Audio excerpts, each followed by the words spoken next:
Today is Friday, still Friday. It is last day of school. Last day of school. Yeah. Dorothy, Rocket, we're all Progrovians. That's right. Yeah. Wow. Welcome, Amy Herzog, Thank Executive you. Director from Visit Carmel, for one of her annual trips. I guess that's weird. You come to us to talk annually about Culinary Week, but you sometimes come mid-year as well. Right. So welcome as Thank a you. guest announcer or panelist or whatever we call you. We do have council meetings on Monday, Tuesday. Mary Slade did a good job of updating the community on what's on the agendas, and so please come and share your thoughts, especially about the budget, which is on Tuesday. Got a great new format, and we need your input as we're on the goal line of getting the budget adopted. So that's what I got. What do you got, buddy? That's really it. I mean, it's been all budget all the time, and so we're excited for that. There's other things that go along with that. The city's spending limit, everything. It's a whole package, including the CIP, the capital improvement projects for the year. So that's something certainly to come and be a part of the conversation. We had the budget workshop, and so a lot of those conversations have been had, but there's still one last time to talk about it. That's really like the most important thing I think to remember is that we want people's feedback on this budget. It's how we run the city every year. But you did a good job. The community, we got, I think, over 40 questions this year, which is actually, it's a good number. So thank you so much. And a lot of people coming and talking. And they're real questions. So one of the things years ago, people didn't engage on the budget as much.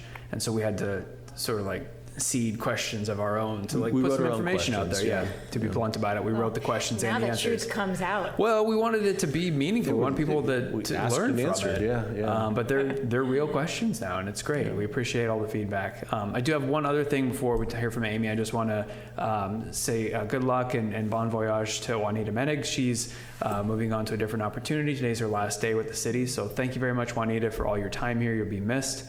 But she's local, and so we'll still see her around, I'm sure. So good luck. She's the lady when you come into City Hall that says, "How can I provide excellent service?" And she always does. So thank you, Juanita. Yep, absolutely. So with that, I would love to hear from Amy. Yeah, what's going on? Right. What do you got going on? As you mentioned, I think it was a year ago I was here. Okay, I tried to move that, but I'll scoot in.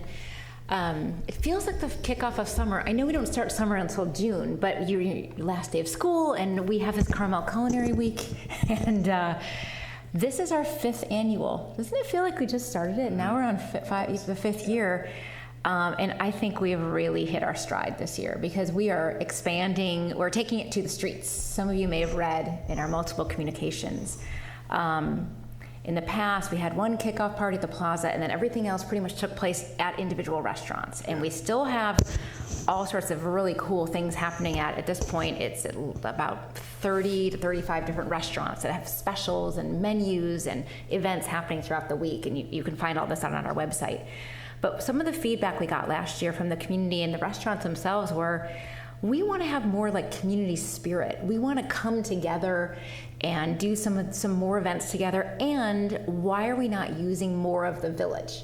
We have such an amazing, whimsical, charming, unique spaces, public spaces. And so when I say we're taking it to the streets, we have 2 different events taking place on the streets. Mm-hmm. One is called La Dolce Vita, which is a kind of an Italian family harvest table dinner style event on South Dolores. Well, we call it South Dolores, on the south side of Ocean on Dolores.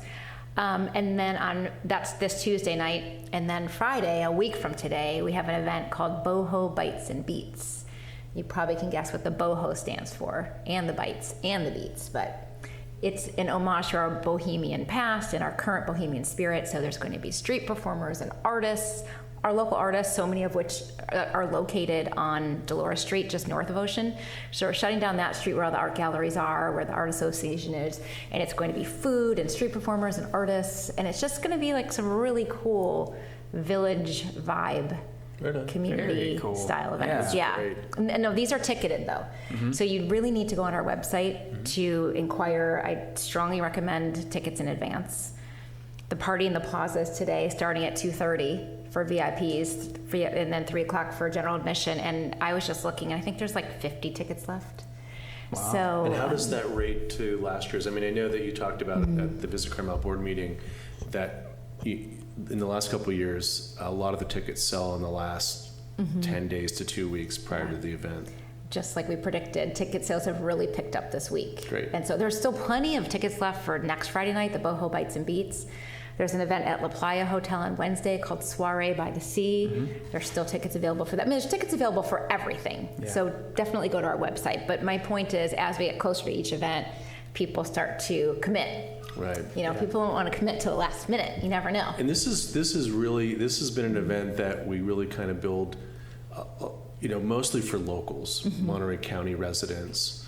But we are getting a lot of people that are return visitors from the Bay Area that came by accident in 2020, I guess, and have continued to come back as a way of visiting the village. It's really both because, this was in response to hotels,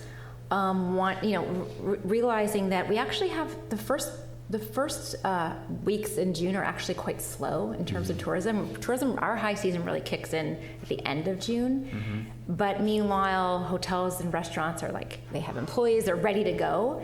So both the hotels and the restaurants said, that first week of June right after Memorial Day is really dead. Can we do something about that? Yeah. And also as kind of like the heart and soul of food and wine for the county, which Carmel, I think at this point we're very safe to say that's what we are.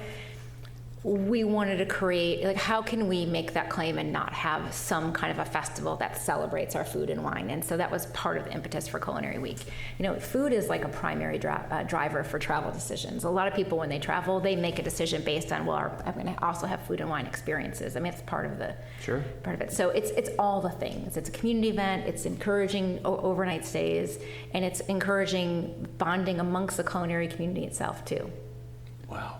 That's great. Well, we're excited to see it continue to grow, and I know you guys take this really seriously. These events, there's also always a lens on how do we minimize the impact to the village and the residents and all that. So that's why it is more locally focused. It's a little more boutique-y around the city. It's like it's our city's event. It's not a big like car week type of event. Absolutely not. When I talk about taking to the streets, we're talking about a half block. Space that we're taking up. And it's not chain linked around with green shrouds that people can't see in, which really doesn't, maintain that sense of community. Well, and we also have an event that takes place during farmers market. So that's already taking place. And then in the park, we have a culinary showdown, which I know you guys were at last year, and it's really fun. And that's going to be happening again. And I do want to give a shout out to all of you here at the city, especially the Public Works and Public Safety, because I know it impacts them. I mean, putting banners up, making sure that no parking signs are up. It's always just a big lift, and it's just so appreciated because it's like, it kind of, at least from my perspective, it kind of silently all happens, and then I start noticing, they took care of that. That's so wonderful. But they really know what they're doing. Well, you do a lot too, so kudos to you as well. I just thought, so it's really kind of kicks off tonight, but tomorrow is Pancakes with the PD. So that's kind of a culinary event. That's true. So cops making pancakes tomorrow morning, a free event at the police department. Yeah, go check them out. Sponsored by Commander Trayer and the team. If you haven't met Commander Trayer yet, please go to this event. He is a lovely human being. He's exactly the kind of police officer we want in the village. So go say hi to him. Yep.